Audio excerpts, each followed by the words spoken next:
क्या तय हो गई है सीएम योगी के विदाई की तारीख और बहुत तेजी से उनकी कुर्सी के खिलाफ दिल्ली की तरफ से साजिशें हो रही हैं? जी हाँ, राजनीतिक हलकों में यह चर्चा बहुत तेजी से चली है कि योगी आदित्यनाथ को जल्द ही कुर्सी छोड़नी पड़ सकती है, क्योंकि जब अपने ही तोड़ने पर लग जाएं तो फिर बचा पाना बड़ा मुश्किल हो जाता है। और अब जब योगी आदित्यनाथ को मुख्यमंत्री बने 9 साल पूरे होने वाले हैं, तो ऐसा लग रहा है कि हवा बदल चुकी है या फिर बदली जा रही है।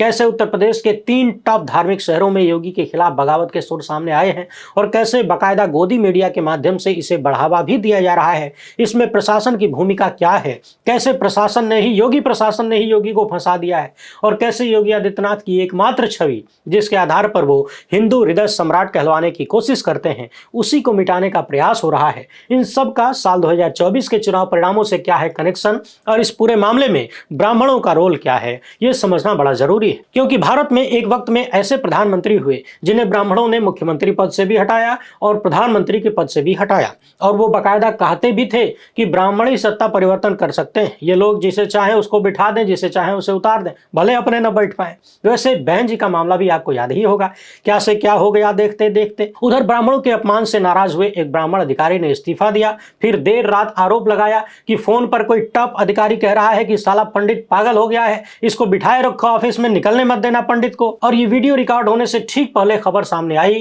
कि योगी सत्ता वही हट यहां भी अपना रही है जो उसने प्रयागराज में अपनाया, जो काशी में अपनाया। जी हां, इस्तीफा देने वाले अधिकारी के खिलाफ जांच के आदेश दिए गए हैं और उनका निलंबन किया गया है। यानी ब्राह्मणों की नाराजगी बढ़ती जा रही है और सत्ता बाकायदा बढ़ाती जा रही है। तो कुल मिलाकर जिस यूपी में ब्राह्मण और ठाकुर बिरादरी के दम पर, यानी अगड़ों के दम पर बीजेपी ठसक के साथ सत्ता में बैठी थी, अब उन्हीं दोनों जातियों के बीच राजनीतिक टकराव की स्थिति बनती जा रही है। आइए देखते हैं कि कैसे अगर योगी आदित्यनाथ ने अगले कुछ दिनों में स्थितियों को नहीं संभाला तो बात बिगड़ सकती है। उधर विश्व गुरु की सरकार ने एक बार फिर से दिखा दिया है कि उनकी नजर में हर कदम राजनीति से प्रेरित होता है, हर एक सांस में राजनीतिक लाभ लेने की कोशिश होती है।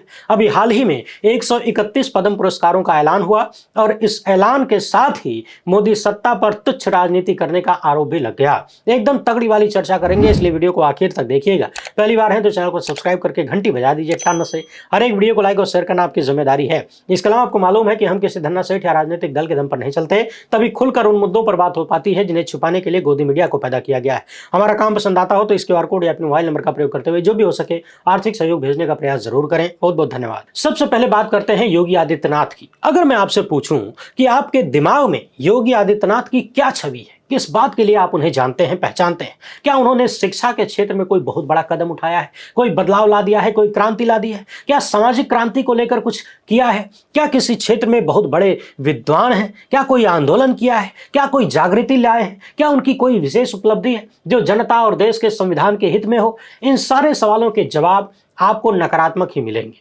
क्योंकि योगी आदित्यनाथ की कुल जमा पहचान हिंदुत्ववादी उग्र नेता की है।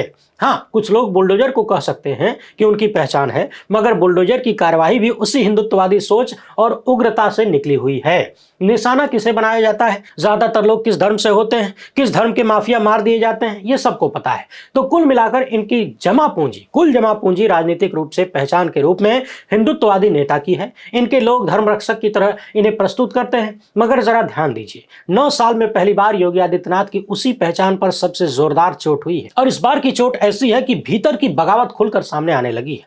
आप देखिए, एक तरफ वाराणसी में मणिकर्णिका घाट पर चल रही तोड़फोड़, काशी की पहचान मिटाने की कवायद, इसके पहले भी काशी विश्वनाथ कॉरिडोर को लेकर इसी तरह की चीजें हुई थी, मगर तब मामला बहुत जोर से दबा दिया गया। इस बार बात थोड़ी दूर निकल गई है, बल्कि ज्यादा दूर निकल गई। मंदिरों को तोड़ने, मूर्तियों को क्षतिग्रस्त करने के आरोप लगातार लग रहे हैं। तमाम वीडियो सोशल मीडिया पर आ रहे हैं और उसी में योगी आदित्यनाथ का झूठ बोलना कि ये वीडियो AI जनरेटेड है, यानी धार्मिक नगरी काशी से धर्म को हानि पहुंचाने, धार्मिक पहचान को मिटाने का आरोप योगी आदित्यनाथ की सरकार पर लगा। इसी बीच माघ मेले में शंकराचार्य और मुक्तेश्वरानंद को स्नान से रोकना, क्योंकि वो पालकी में जा रहे थे, जबकि इतिहास में अब तक ऐसा नहीं हुआ। ये धार्मिक मेले पूरी तरह से साधु संतों और बाबाओं का कार्यक्रम होता है, इसमें सत्ता का कोई कार्य नहीं है, बल्कि प्रशासन तो अब तक किसी विवाद को सुलझाने का काम करता था। अखाड़ों के बीच, अलग अलग बाबाओं के बीच, गुटों के बीच कभी कोई झड़प हो जाए, कोई परेशानी आ जाए, तनाव बन जाए, तो प्रशासन वहां बीच बचाव का काम करता था, विवाद को समेटने और मिटाने का काम करता था। यह भी इतिहास में पहली बार हुआ जब प्रशासन खुद ही एक पार्टी बन गया है। लड़ाई किसी दो अखाड़े या दो बाबाओं के बीच नहीं, बल्कि सत्ता और शंकराचार्य के बीच हो गई। हालांकि दोनों में बाबा शामिल ही हैं, मगर एक बाबा सत्ता में बैठा है और दूसरे बाबा शंकराचार्य योगी आदित्यनाथ के संत होने पर भी सवाल उठा रहे हैं। बार बार कहते हैं कि जिसके राज में गोहत्या हो रही हो, जो शंकराचार्य को स्नान से रोक दे, क्या वो संत हो सकता है? जो बटुक ब्राह्मणों और सन्यासियों को उनकी चोटी पकड़ के खिंचवा कर पिटवाए, लातों से कुटवाए, क्या वो संत हो सकता है? जबकि यदि देखा जाए तो ये बात एकदम सामान्य सी थी। प्रशासन को क्या पड़ी है? कौन बाबा पालकी से जा रहा है, कौन मर्सिडीज से? उसी मेले में भर भर के तमाम पैसे वाले धन्ना सेठ बाबा बड़ी बड़ी गाड़ियों से जाते हैं, पूरा रेला लेकर जाते हैं। लेकिन यहाँ बेमतलब का विवाद खड़ा किया गया और गलती प्रशासन की नजर आती है। साफ तौर पर जिस बात को एक छोटी सी माफी से खत्म किया जा सकता था, उसे और बढ़ावा दिया जा रहा है। प्रशासन पूछ रहा है कि आप शंकराचार्य कैसे हैं, साबित करिए। यह भी इतिहास में पहली बार हो रहा है। बाबा होने का सर्टिफिकेट, संत होने का सर्टिफिकेट आज तक कभी किसी को प्रशासन ने नहीं दिया और इस विवाद को लगातार तूल दिया जा रहा है। तथा सबसे महत्वपूर्ण बात यह है कि गोदी मीडिया इस पर चर्चा कर रहा है। और मैंने आपको कई बार कहा है कि जिस मुद्दे से भाजपा का नुकसान हो रहा हो, उस मुद्दे पर अगर गोदी मीडिया बोल रहा है या फिर किसी भी रूप में दिख रहा है कि जनता के किसी मुद्दे पर गोदी मीडिया बोल रहा है, तो समझिए कि दाल में कुछ काला नहीं है, पूरी दालें और पूरी थाली काली है। अब गोदी मीडिया किसके कंट्रोल में है ये बताने की जरूरत तो नहीं है, और बीजेपी में किसके कंट्रोल में है ये भी बताने की जरूरत नहीं है। काशी में जब मंदिरों को तोड़ा गया तो नाराज हुए ब्राह्मण, बेरोजगार भी हुए ब्राह्मण, जो पीढ़ियों से अलग अलग मंदिरों में पूजा पाठ किया करते थे, जिनका घर परिवार भी उसी से चलता था, वो सब कुछ नष्ट हो गया एक झटके में। प्रयागराज में पुलिस चौकी के भीतर जिन ब्राह्मणों को चोटी खींच खींच कर पीटा गया, जमीन पर पटक पटक के लात घोंसों से कुचला गया, वहां भी चोट खाए ब्राह्मण। और इसी बीच उत्तर प्रदेश के तीसरे धार्मिक स्थल वृंदावन यानी मथुरा से भी चिंताजनक खबर आई, जहां बांके बिहारी मंदिर में मुख्यमंत्री के दौरे पर बवाल हो गया। मंदिर के सेवायतों को मंदिर से बाहर निकाल दिया गया और यहां भी सब कुछ प्रशासन ने ही कथित रूप से बिगाड़ा। मुख्यमंत्री यहां जाने वाले थे तो सुरक्षा कारणों का हवाला देते हुए पुलिस प्रशासन ने मंदिर के सेवायत गोस्वामियों को ही निकाल के बाहर फेंक दिया और इसके बाद अधिकारियों और गोस्वामियों के बीच तीखी झड़प हो गई। यानी जो लोग सदियों से, जी हां दशकों से नहीं सदियों से मंदिर की देखभाल करते आए हैं, पूजा पाठ करते आए हैं, सीएम योगी आदित्यनाथ के आने पर पुलिस प्रशासन उन्हें ही उठाकर मंदिर से बाहर फेंक देता है। और तो और पुलिस ने गोस्वामियों के साथ बदतमीजी की, उनके कपड़े फाड़ने तक के आरोप योगी की पुलिस पर लग गए। एक वीडियो भी वायरल हुआ जिसमें एसपी क्राइम बांके बिहारी मंदिर में सेवायत जानी और रजत गोस्वामी के बीच बहस हो रही है। फिर क्या था, गोस्वामियों ने महिला बच्चों समेत नारेबाजी शुरू कर दिया। वो मुख्यमंत्री से मिलना चाहते थे लेकिन अधिकारियों ने मिलने नहीं दिया। आरोप है कि शांतिपूर्ण तरीके से अपनी बात रखना चाहते थे लेकिन गोस्वामी को मंदिर से बाहर ही निकाल दिया गया। अब आप सोचिए कि जिन ब्राह्मणों का सदियों से बांके बिहारी मंदिर पर कब्जा रहा है, अगर मुख्यमंत्री के आने पर उन्हें इस तरह से जलील करके बाहर निकाल दिया जाए तो छवि किसकी खराब होती है? योगी आदित्यनाथ की। यानी काशी से लेकर प्रयागराज और मथुरा तक हर जगह उन्हीं के प्रशासन ने उनकी हिंदुत्ववादी छवि को धूमिल करवाया है। और समझने वाली बात यह है कि विवाद गहराने के बाद भी योगी आदित्यनाथ किसी भी रूप में इस मामलों को कंट्रोल करने यानी शांत कराने का प्रयास करते हुए नहीं दिखे, बल्कि आग में घी डालते हैं। मणिकर्णिका घाट के मामले में असली वीडियो को एआई वाला वीडियो बता दिया। खुद इन पर काशी की पहचान मिटाने का आरोप लग रहा है, मंदिर तोड़ने का आरोप लग रहा है और सरेआम झूठ बोलते हुए कह देते हैं कि एआई वीडियो से काशी को बदनाम करने की साजिश हो रही है। प्रयागराज में देखिए शंकराचार्य और उनके शिष्यों के साथ बुरा बर्ताव हुआ, वो धरने पर बैठे, अनशन पर बैठे तो चुपचाप एक माफी से मामला खत्म हो सकता था। अधिकारी ही झुक जाते, योगी आदित्यनाथ खुद भी चले जाते, आए दिन यहां वहां मंदिर और मेले में जाते ही रहते हैं या फिर फोन पर ही बात कर लेते, लेकिन इन्होंने ऐसा नहीं किया। उल्टे इनके प्रशासन ने शंकराचार्य से ही सर्टिफिकेट मांगना शुरू कर दिया। यह सच है कि शंकराचार्य पीठ अब उतनी ताकतवर नहीं रह गई, मगर फिर भी इन मठों के प्रति देश की जनता के मन में सम्मान तो है और कम से कम ब्राह्मण बिरादरी के बीच तो खूब है। लेकिन जब हर एक धार्मिक शहर से लगातार ब्राह्मणों को अपमानित करने, उन्हें चोट पहुंचाने और उनकी पहचान की लड़ाई को ललकारने का कार्य हो रहा है तो निश्चित तौर पर छवि योगी आदित्यनाथ की धूमिल हो रही है। आपको याद होगा जब इन्हें मुख्यमंत्री बनाया गया था तब भी बहुत सारे आम लोग नहीं जानते थे कि ये ठाकुर जाति से हैं। लोग इन्हें बाबा के रूप में ब्राह्मण ही जानते थे और जानने के बाद भी लोगों ने इन्हें एक पुजारी के रूप में स्वीकारा। अब पुजारी शब्द आते ही ज्यादातर लोग ब्राह्मण मानते हैं, तो ठाकुर बिरादरी से आते हुए भी इनकी छवि एक बाबा और पुजारी के रूप में रही। परंतु अब वही छवि संकट में आती हुई दिख रही है, क्योंकि एक बाबा दूसरे बाबाओं को ऐसे अपमानित कैसे कर सकता है? क्योंकि ब्राह्मणों ने जिसे अपना सिरमौर माना था अब वही ब्राह्मणों की चोटी खिंचवाने लगा है और वीडियो इस कदर जनता के बीच प्रसारित हुआ कि झूठ बोलने से भी काम नहीं चलने वाला है। तो समझने वाली बात यह है कि अगर अगर यूपी का ब्राह्मण योगी से नाराज हुआ तो क्या हो सकता है। अब जरा ध्यान दीजिए, आबादी में उत्तर प्रदेश में ब्राह्मणों की हिस्सेदारी 10% के आसपास बताई जाती है, यानी वोटिंग के लिहाज से बड़ी आबादी है। मगर मूल बात यह है कि ब्राह्मण खाली वोट ही नहीं देता, यानी अपना ही वोट नहीं देता, बल्कि माहौल बनाता है। जी हाँ, आप किसी क्षेत्र में देख लीजिए, किसी के पक्ष में या खिलाफ में माहौल बनाने का काम यही बिरादरी बड़े जोर शोर से करती है। अब यदि माहौल बनाने वाले ही योगी से बिगाड़ कर लें तो सोचिए कि जमीन पर क्या क्या हो सकता है। और ये बातें यूं ही चर्चा में नहीं है, खुद एक वक्त में भारत के प्रधानमंत्री पद पर बैठे विश्वनाथ प्रताप सिंह ये कहा करते थे कथित रूप से कि सत्ता का परिवर्तन ब्राह्मण ही कर सकते हैं, ये लोग चाहते हैं तो सत्ता बदल देते हैं। इसी खुन्नस में कहा यह भी जाता है कि इसी खुन्नस के कारण उन्होंने मंडल कमीशन जैसी चीजों को भी लागू कर दिया।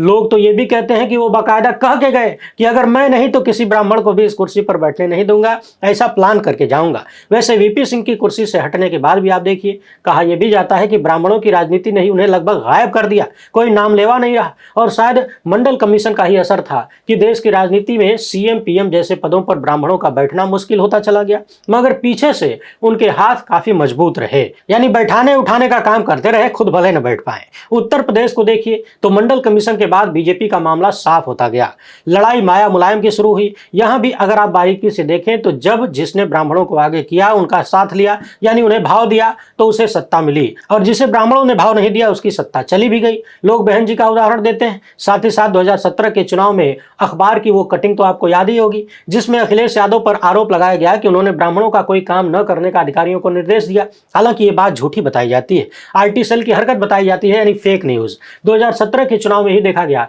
कि समाजवादी पार्टी को ब्राह्मणों के खिलाफ बताकर और बीजेपी अगड़ों की हितैषी ऐसा बताकर दिखाकर चुनाव लड़ा गया और सत्ता मिली। मगर 9 साल पूरा होते होते यूपी के वही ब्राह्मण अब अपनी चुटिया की लाज बचाने के लिए इकट्ठे होते हुए दिख रहे हैं। समझने वाली बात यह भी है कि इस कदर ब्राह्मणों को अपमानित करने का दृश्य न तो बहन जी की सरकार में दिखा, न अखिलेश यादव की सरकार में। इसे दिखाया तो योगी आदित्यनाथ की सत्ता ने। और पिछले लंबे समय से यूपी बीजेपी में ब्राह्मण विधायकों की नाराजगी का मामला उठता रहा है। यह भी कहा गया कि योगी आदित्यनाथ तमाम ठाकुर माफियाओं को बचाते हैं और ब्राह्मण माफियाओं को निपटा देते हैं, यानी ब्राह्मणों के साथ ज्यादती करने का आरोप योगी आदित्यनाथ की सरकार पर लगातार लगता रहा है। परंतु इस बार यह पराकाष्ठा हो गई। इसी बीच आप देख रहे होंगे केशव मौर्य सीएम की कुर्सी पर बैठने की कोशिश में लगातार लगे हुए दिखते हैं। वैसे तो कहा जाता है कि भाजपा लंबे समय से यूपी में किसी ओबीसी चेहरे को मुख्यमंत्री बनाना चाहती है, लेकिन योगी आदित्यनाथ ऐसा होने नहीं देते।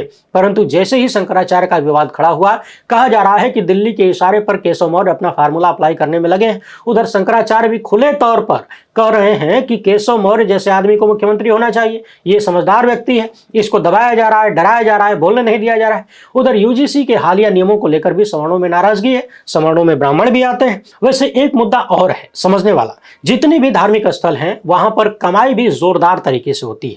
कहा जाता है कि आरएसएस की नजर ऐसे तमाम बड़े मंदिरों पर है जहां बम्पर इनकम होती है। बांके बिहारी मंदिर भी उनमें से एक है। आप देखिए तमाम धार्मिक स्थलों को इन्होंने व्यवसाय बना दिया। काशी विश्वनाथ मंदिर को ही देख लीजिए, जहां की हर दीवार पर सनातन संस्कृति और पुरातन पहचान नजर आती थी, अब वहां सिर्फ धंधा और व्यापार नजर आता है। यही मामला चार धाम का भी है। अब जरा 2024 के लोकसभा चुनाव को याद करिए। उस समय प्रदेश भर में होने वाली राजपूतों की पंचायतों को याद करिए, अलग अलग पंचायतों को याद करिए जो बीजेपी के खिलाफ हो रही थी। और परिणाम यह हुआ कि यूपी में बीजेपी को सबसे ज्यादा नुकसान झेलना पड़ा। नुकसान इतना बड़ा था कि 400 पार का नारा देने वाले 250 पार भी नहीं हो पाए। कहा यह भी जाता है कि योगी आदित्यनाथ ने जानबूझकर ऐसा किया ताकि दिल्ली कमजोर रहे और लखनऊ की कुर्सी बनी रहे। अब चर्चा यह है कि उसका बदला भी लगे हाथ लेने की तैयारी है। अगर उत्तर प्रदेश में बीजेपी 2024 में इतनी बुरी तरह ना हारती तो केंद्र में स्थिति मजबूत होती, कम से कम पूर्ण बहुमत हो सकता था। तो कुल मिलाकर समझने वाली बात यह है कि योगी आदित्यनाथ जिस पहचान के बल पर कुर्सी से चिपके रहना चाहते हैं, ऐसा लग रहा है कि चौतरफा उनकी पहचान को मिटाने की कोशिश हो रही है।